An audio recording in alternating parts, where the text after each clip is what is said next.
Missionary को इस्तेमाल कर रही है। अब ये बाबरी मस्जिद का और भूमि पूजन का जो मसला है, इसकी एक हिस्ट्री रही है कि आजाद हिंद में अगर मुसलमानों को ग्रीवियंस है इस मसले के ऊपर तो हक बजानिब है। क्यों दुनिया भूल जाती है कि 22 और 23 दिसंबर 49 को रात के अंधेरे में चोरों की तरह वहां पर मूर्तियां रखी गई? क्यों दुनिया भूल जाती है कि उस वक्त के कलेक्टर के नायर साहब ने मस्जिद को साफ करने के बजाय एक स्कीम बना दी? ओवैसी साहब, ये सब इतिहास में है।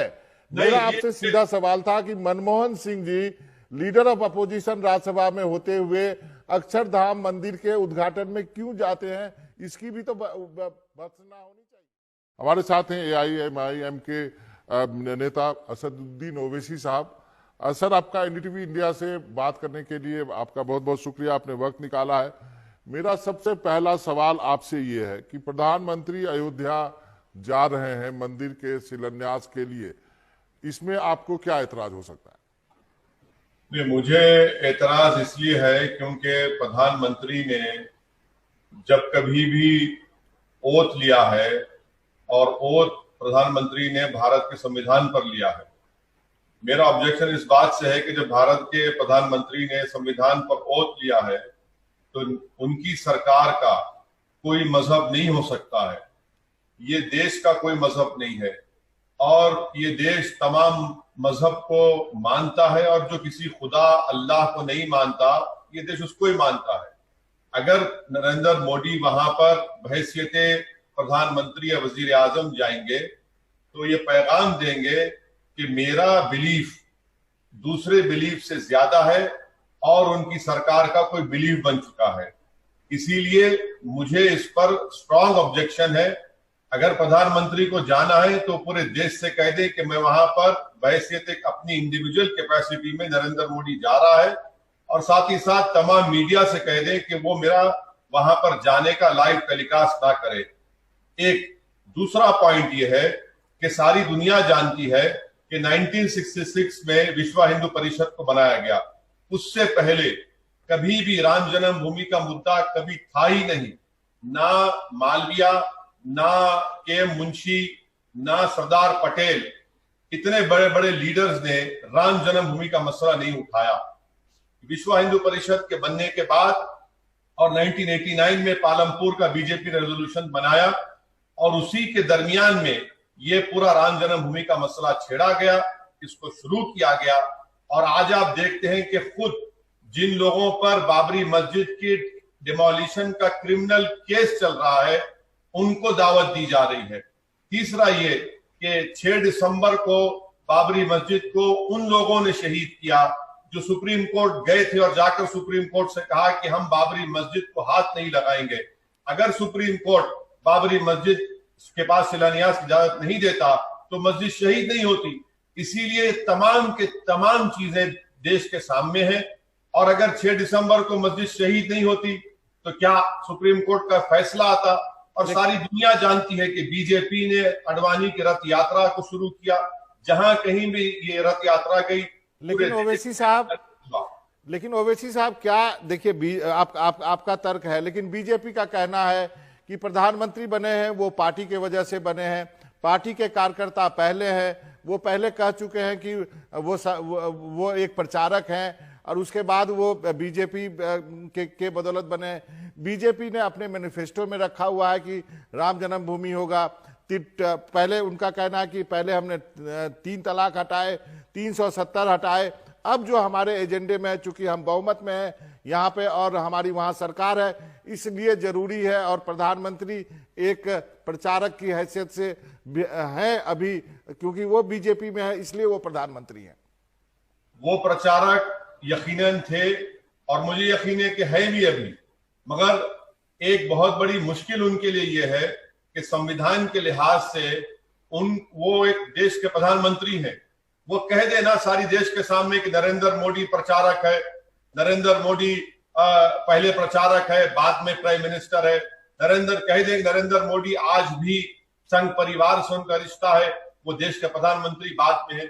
जब वो देश के प्रधानमंत्री हैं तो उन पर संविधान की जिम्मेदारी आयद होती है, और संविधान में सेकुलरिज्म एक बेसिक स्ट्रक्चर का हिस्सा है। प्रधानमंत्री अगर वहां पर जाएंगे तो बहैसियत प्रधानमंत्री नहीं बल्कि कॉन्करर के रूप में वहां पर जाएंगे और जाकर वहां पर वो जख्मों पर मरहम नहीं बल्कि जख्मों में इजाफा करेंगे। लेकिन ओवैसी साहब ये कहां पे लिखा हुआ है कि एक प्रचारक जो है वो प्रधानमंत्री नहीं बन सकता, एक आरएसएस का आदमी प्रधानमंत्री नहीं बन सकता, ये कहां पे लिखा हुआ है? जो कोई भी देश का प्रधानमंत्री बनता है वो संविधान के बंदिशों में जकड़ जाता है। जो कोई भी देश का प्रधानमंत्री बनता है या कैबिनेट का मिनिस्टर बनता है या चीफ मिनिस्टर बनता है, वो संविधान उसको अपनी जंजीरों में बांध देता है। अगर आप उन जंजीरों को तोड़ देंगे तो उससे संविधान कमजोर होगा। अगर आप उन जिम्मेदारियों का लिहाज नहीं रखेंगे तो आप संविधान को कमजोर कर रहे हैं। आपने संविधान पर ओथ लिया है, इसलिए प्रधानमंत्री की सबसे पहली जिम्मेदारी है कि वो संविधान के तहत, और संविधान का सबसे बड़ा उसूल बेसिक स्ट्रक्चर है वो सेक्युलरिज्म है, वहां पर अगर जाएंगे। बाबरी मस्जिद इस देश के लिए एक डिवाइसिव इशू रहा है, कई बरसों से कई मासूम लोगों का खून उसमें बहा है, इससे कोई डिनाई नहीं कर सकता। वहां पर प्रधानमंत्री का बहैसियत प्रधानमंत्री मोदी जाएंगे तो देश को गलत पैगाम देंगे। हाँ, उनका जो कोर वोटर है वो खुश हो जाएगा, मगर याद रखिए इससे संविधान की जिम्मेदारियों को निभा नहीं रहे बल्कि भाग रहे हैं उससे। लेकिन ओवैसी साहब, मेरा एक सवाल है कि अपने देश में इफ्तार होते हैं, प्रधानमंत्री हाउस में भी हुए हैं, मतलब हैदराबाद हाउस में हुए हैं, राष्ट्रपति भवन में हुए हैं, सीएम के यहाँ होते हैं, तो इसको आप जायज ठहराते हैं क्या? इसमें तो आप शामिल होते हैं, तो फिर ये कैसे अलग हो गया? फिर इसका भी आपको विरोध करना चाहिए। नंबर 1 पॉइंट आपके सवाल का जवाब ये है कि मेरा मानना यह है कि अगर देश में यह फैसला हो जाता है, चाहे वो सेंटर की सरकार हो या स्टेट की सरकार हो, कि हम किसी भी मजहब के रिचुअल्स में हिस्सा नहीं लेंगे, बल्कि मैं इसका डिमांड करता हूं और मैं इसका वेलकम करूंगा कि एक पूरी गवर्नमेंट ऑफ इंडिया एक फैसला ले ले कि चाहे इस्लाम हो, चाहे हिंदुइज्म हो, क्रिश्चियनिटी हो, बौद्ध मजहब हो, जैन मजहब हो, हम किसी भी सरकार की तरफ से कोई भी रिलीजन के रिलीजियस रिचुअल्स में हिस्सा नहीं लेंगे। मैं इसका वेलकम करता हूं। तो इसका मतलब ओवैसी साहब, आपका यह कहना है कि इफ्तार जो है वो पॉलिटिकल पेट्रोनेज में, सीएम के हाउस में, पीएम हाउस में, राष्ट्रपति भवन, ये सब में बंद होना चाहिए? बिल्कुल, अगर ये बंद होना चाहिए। बाबा, मैं आपसे कहना चाहूंगा कि अगर मैं बहैसियत मुसलमान रोजा रहता हूं, 16-17 घंटे पानी और खाना को हाथ नहीं लगाता हूं, तो क्या मैं किसी एक प्राइम मिनिस्टर के, चीफ मिनिस्टर की दावत इफ्तार का मोहताज हूं? हरगिज नहीं है। मैं रोजा इसलिए रहता हूं क्योंकि मेरा मजहब मुझसे कहता है, ताकि मुझमें गरीबों और भूखों की उनकी तकलीफ को मैं पहचान सकूं। मैं यहां पर आपसे कह रहा हूं कि इफ्तार की दावत और एक मंदिर का भूमि पूजन करना, इसमें जमीन आसमान का फर्क है। ये बाबरी मस्जिद की जगह पर, जहां पर 400 साल मस्जिद थी और उस मस्जिद के तीनों जानिब कब्रिस्तान था, वहां पर आज आप ये काम करने जा रहे हैं बेइज्जत प्राइम मिनिस्टर। एक और सवाल है ओवैसी साहब मेरा। अक्षरधाम दिल्ली में एक मंदिर है, उसका उद्घाटन हुआ था, मैंने भी कवर किया था। मनमोहन सिंह बतौर एलओपी राज्यसभा के थे, वो शामिल हुए थे जो बाद में प्रधानमंत्री बने। क्या ये आप इसको क्या उचित मानेंगे? इसकी भी तो मुखालफत होनी चाहिए।